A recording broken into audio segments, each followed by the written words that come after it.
मी कधी आशावर जगत नाही. मला माझ्या मराठ्यावर विश्वास आहे, मला माझ्या स्वतःवर विश्वास आहे. आणि लढून मिळू. मी कट्टर आहे उपोषणाला. मरून जर वापस नाही आलो ना तर मग बोला.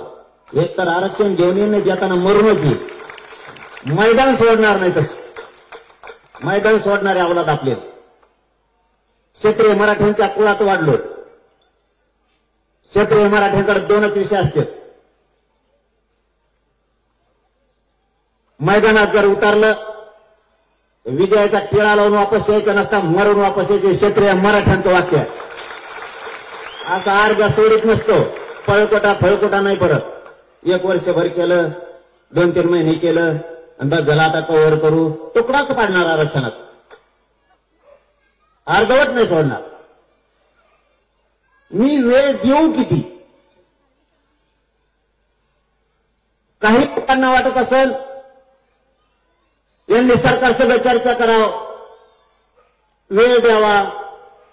किती वेळ देऊ भाऊ? तुम्हाला आत्ताचं उपोषण आठवत आहे का? शेवटचं मुख्यमंत्र्याच्या वतीनं मुद्दाम सांगतोय. राज्य ऐकतंय सगळं, तुम्हाला पण माहित असं म्हणून पुन्हा पुन्हा आठवण करून देतोय. आणि ज्यांना ज्यांना मुंबईत वाटतंय का आमच्यामुळे ट्रॅफिक जाम होईल किंवा मुंबई जाम होईल, खास करून मुंबईकरांसाठी पण सांगतो. या छत्रपती संभाजीनगर मधून जाहीरपणा सांगतो. आता शेवटचं उपोषण झालं त्यावेळेस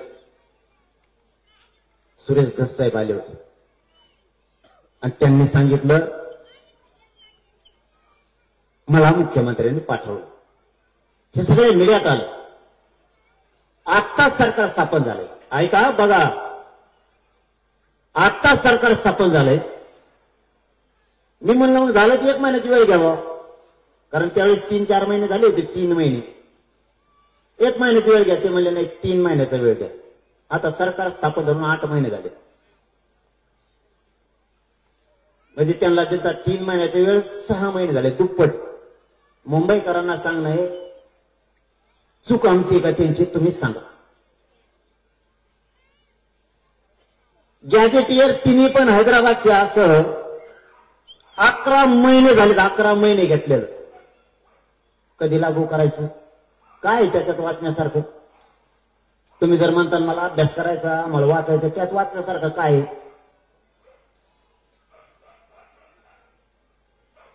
58 लाख नोंदीचा अहवाल दिलाय. मराठा आणि कुणबी एक ही पहिली मागणी आपली. त्यावेळेस गिरीश महाजन साहेब म्हणले होते कुठलाही कायदा पारित करताना आधार लागतो. ठीक आहे म्हणलं, आधार. आता 58 लाख नोंदीचा अहवाल आहे. कायदा पारित करायला तुम्हाला आधार पाहिजे किती? ओबीसी जेवढ्या जाती गेल्या त्यांचा कोणाचा आधार नाही. तरी पण आरक्षण दिलं गेलं. आमचं कुठं पोट दुखतंय तुमच्यासारखं? तुमच्या लेकरा बाळाचं कल्याण झालं, राहू द्या तुम्हाला. पण 58 लाख नोंदीचा अहवाल आहे. आता हरकत काय मराठा आणि कुणबी एक JR काढायला? सरळ आणि सोपं.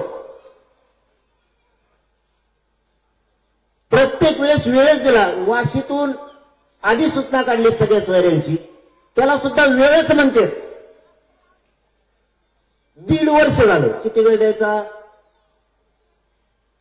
मुंबईकरांना त्रास होऊ नये, सरकारला त्रास होऊ नये म्हणून मराठ्यांनी ती भूमिका घेतलीच ना. वेळोवेळी तुम्ही अडचणीत नाही आले पाहिजे. आम्ही पण अडचणीत नाही आलो पाहिजे. तुम्ही 6 महिन्यात सगळ्या सोयरीची अंमलबजावणी करू म्हणले, का केली नाही? काय चूक आहे बाबा आमची? आता प्रश्न आहे आम्ही तुमचं का ऐकावं? मुंबईत येऊ नये हे काय ऐकावं आणि काय चूक आहे आमची? 2 महिने मागितले, 3 महिने दिले. 30 दिवस मागितले, 40 दिवस दिले. हे मुद्दाम मी सविस्तर सांगायला लागलो. कारण मला वाटतं आता ही याच्यानंतर बैठकच होणार नाहीये. कारण मला सुद्धा थांबून आमचं हे निवेदन सुरू आहे अंतराळी. त्यामुळे आता गाव सोडत नाही आम्हाला. म्हणून सविस्तर यासाठीच सांगायलो वेळ द्यायचा यांना किती.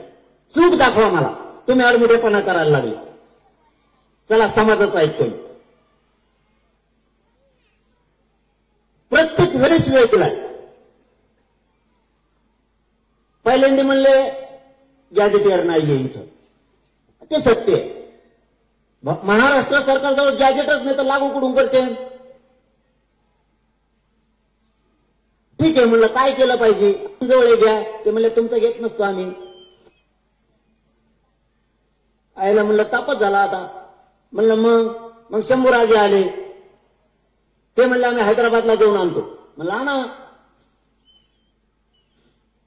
गेले.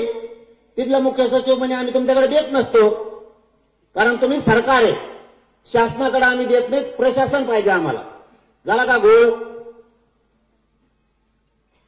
तर एवढं मोठं गॅजेट जर देत होते तर मला काय चावतं का ते? एका नोंदीसाठी जीव जातो भाऊ मी, एका नोंदीसाठी एवढं मोठं गॅजेट कसं काय सोडील? गॅजेट हैदराबाद जवळ, महाराष्ट्र सरकारजवळ गॅजेटच नाही. जर असतं तर उत्तर पण देतो तुम्हाला मी. जर असतं तर शंभूराजे कशाला गेले असते मुख्य सचिवाला घेऊन दुसऱ्या वेळेस? मग आम्ही सांगितलं तुम्ही मुख्य सचिव घेऊन जा. पुन्हा इमान केलं, त्याच्यात डिझेल राखेल घातले, काय असते होतलं की पळले.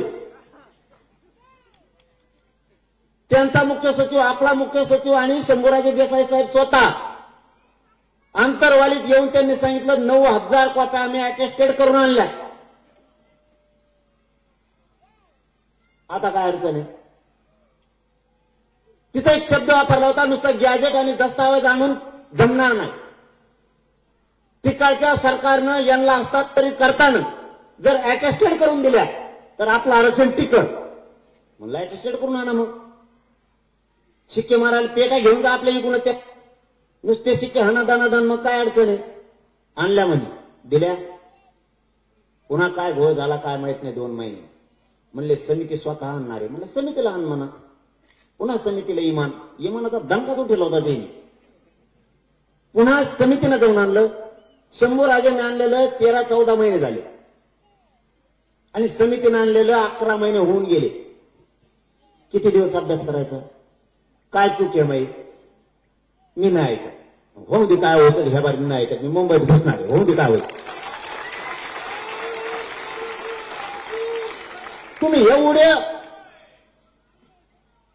एवढं आमचं लेकरा बाळांचं वाटोळं बघत असाल तर मी नाही सोडू शकत. या झालता गावात जर तुमचा सातबार असेल तर तुम्हाला जमीन दिलीच पाहिजे या मताचा मी. कोणत्या ओबीसीचं मागत नाही, कोणाचं नको आम्हाला. आमचा जो हक्क आहे ते उत्तर द्या. सरकारी दस्तावेज आहे, गॅजेटियर म्हणजे सरकारी दस्तावेज. काय अडचण आहे तुम्हाला द्यायला?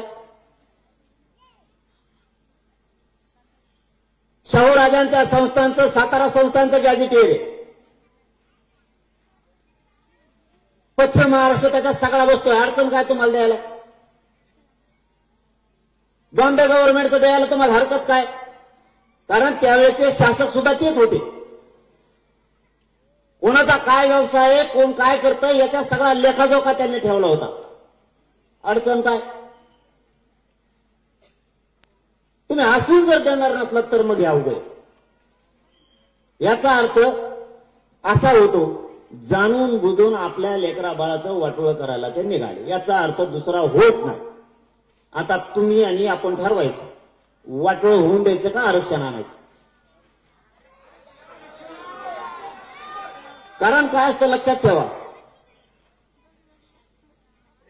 एकदा जर लेकरा बाळाचं वाटोळं झालं तर पुन्हा संधी नाही. शिक्षण लय महाग झालंय आता. एवढी 60% गोष्ट न राहिली. बीड जिल्ह्यात एक माजी मंत्री आहे, सांगू का? काय माहित तो मला नाही म्हणता नाही दणका उठवलाय. बीड जिल्ह्यात एक माजी मंत्री आहे, त्यांच्या मुलाचा 6 महिन्यापूर्वी पेपर झाला. मला नावाची चरित्र तुमचं सांगू का? नाही त्यांना विचारत राहील, त्यांना अडचण येऊ नये म्हणून. आपण कोणाला अडचणीत आणत नाहीत म्हणून तर ह्या मराठ्यावर विश्वास आहे सगळ्यांचा. गैरफायदा नाही घेत आपण कोणाचा. मला बोलल्याशिवाय मी कोणाला माघारी बोलत नाही. मला बोलला का मग सुरू करतो. त्यांच्या मुलाचा 6 महिन्यापूर्वी पेपर झाला आणि पेपर झाल्याच्या नंतर त्यांचं कोणी प्रमाणपत्र निघालं. 2% हुकलं त्यांचं पोरग. 2% हुकलं म्हणजे तुम्हाला हे सांगतोय, श्रीमंतीला सुद्धा आरक्षण किती गरजेचं आहे. श्रीमंत मराठ्याच्या डोक्यात जर काही फॅट बसलेला असेल तर त्यांनी काढून टाका. माझ्याजवळ पैशाचे, अमुकाचे, प्रॉपर्टीचे, लेकरा बाळा सुखात नाहीत. लेकरा बाळाला जे पाहिजे ते तुमच्या प्रॉपर्टीकडे नाही बघत. मित्राबरोबर राहतं, आपली मुलगी मैत्रिणी बरोबर राहती, तिला वाटतं आपण त्यांच्यात तोडीच तोड चाललो पाहिजे. ते तुमच्या प्रॉपर्टी नाही बघत. ते जर एखाद्या टक्के हुकलं ना, ते रात्रंदिवस घरात विचार करीत बसतं, ते लागलं, मी नाही लागलं, ते लागलं, मी कसं का नाही लागलो. तुमच्या प्रॉपर्टीकडे नाही बघत. लेकरा बाळांच्या इच्छा पूर्ण करायच्या असल्या, त्यांचं स्वप्न आपल्याला साकार करायचं असलं तर आरक्षणाशिवाय पर्याय नाही. त्या माजी मंत्र्याचा पोराचा 2% नंबर हुकला आणि 6 महिने प्रमाणपत्र निघालं. त्यांनी ते मार्क जोडले. 8 मार्क शिल्लक राहिले त्यांचं. ते उठलं नंतरवालीत आलं. ते म्हणे हे प्रमाणपत्र जर 6 महिने आधी निघालं असतं माझं लहान पोरग कलेक्टर झाला असतं. म्हणजे श्रीमंत सुद्धा डोळे उघडा. राजकारणाच्या येडापायी राजकीय नेत्याला सत्तेला मोठा मानण्यापेक्षा जातीला आणि जातीच्या पोरांना आधी मोठा माना, स्वतःच्या लेकराला आधी मोठा माना, तरच आपण सुधारणार येत नाही तर नाही सुधारत नाही. तुम्हाला मानावंच लागणार आहे. कारण या युगात कुणी कुणाचं नाही. आपलं जर दुखायला लागलं, आपण जर आजारी पडलो, दवाखान्यात जर आपण गेलो, कोणता नेता आपल्या पाठीवर हात फिरायला येणार नाही, पण आपलं पोरग किंवा पोरगीच आपल्या तोंडावर आणि पाठीवर हात फिरायला येणार. मराठी ध्यानात ठेवा. म्हणून आधी लेकरं बाळ, आपले समाज आणि लेकरं बाळ मोठं करायचं बघा. इथं श्रीमंत मराठ्यांच्या डोक्यात काही हवासंद काढून टाका. प्रत्येक मराठ्यांच्या मनातलं आपण काम करतो. गरिबाचे लेकरं हजारात अधिकारी बनायला लागले आता, हजारात. मला वाटतं नांदेडचं पोरग, काय नाव आहे त्याचं, कलेक्टर झाला आता 2-3 दिवसापूर्वी, कुणबीत ओबीसीतून.